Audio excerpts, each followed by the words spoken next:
জেলা দোকান মালিক সমিতির দোকানি ভাই।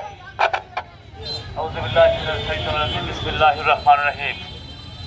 জনতার মৃত্যুকে জনতার মাঝে ফিরে দিন, এই স্লোগানকে সামনে নিয়ে আমরা আজকে মানববন্ধনে দাঁড়িয়েছি।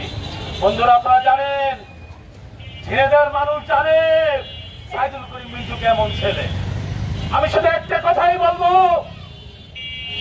ঝিনাইদহ ৪ আসনের সংসদ সদস্য আমাদের হত্যার বিচার হোক, তার প্রকৃত আসামিরা খুঁজে বের করুক। কিন্তু আমার প্রশ্ন একটা, যে আমার হত্যা মামলার 1 মাস অতিবাহিত হওয়ার পর সেই হত্যা মামলার মিথ্যা ষড়যন্ত্র করে জনতা সাইদুল করিম মিন্টুকে ফাঁসানো হচ্ছে।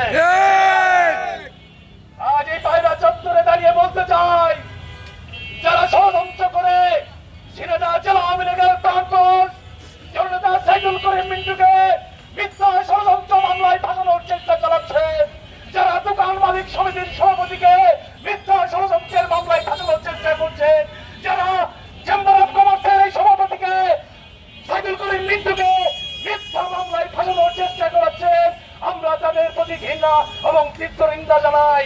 ঝিনাইদহের মানুষ জানে, ঝিনাইদহের বিজিএ ভাই জানে, গোয়েন্দা জানে, এনএসআই জানে সাইদুল করিম মিন্টু ছেলে, মিন্টু কেমন ছেলে। এই রাজপথের মিন্টু ভাই, আমরা রাজপথেই তাকে ফিরে যাই। আর মিন্টু ভাইয়ের নামে যে সমস্ত মিথ্যা মামলা উলিয়া এই সকল ষড়যন্ত্র সঞ্চাল করে মিন্টু ভাইকে ঝিনাইদহবাসীর সামনে ফেরত দেবেন, এই আশা ব্যক্ত করে মাননীয় প্রধানমন্ত্রীর কাছে এই আশা ব্যক্ত করে আমি আমার বক্তব্য শেষ করছি। জয় বাংলা, জয় বঙ্গবন্ধু। মিন্টু ভাই ফিরে আসুক জনতার মাঝে, মিন্টু ভাই ফিরে আসুক ঝিনাইদহের মাঝে। জয় বাংলা, জয় বঙ্গবন্ধু।